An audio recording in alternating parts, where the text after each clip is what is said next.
Omega-3, prečo triglyceridová forma vyhráva? Vieš, že nie všetky omega-3 sú rovnaké a že forma oleja rozhoduje o tom, koľko z nich tvoje telo naozaj využije?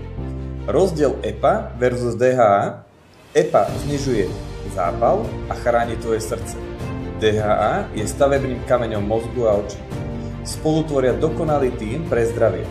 Triglyceridová forma TG je prirodzená, vstrebáva sa až o 70% lepšie a nezaťažuje telo pred oxidáciou.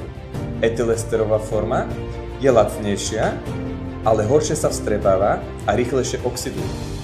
Omega-3 TG Premium od Compavy sú dvakrát koncentrovanejšie, vysoko vyčistené a bez rybacej príchute. V jednej 1000 mg soft kapsule máš až 510 mg EPA a 260 mg DHA. Akú formu OMEG používaš? Napíš do komentára.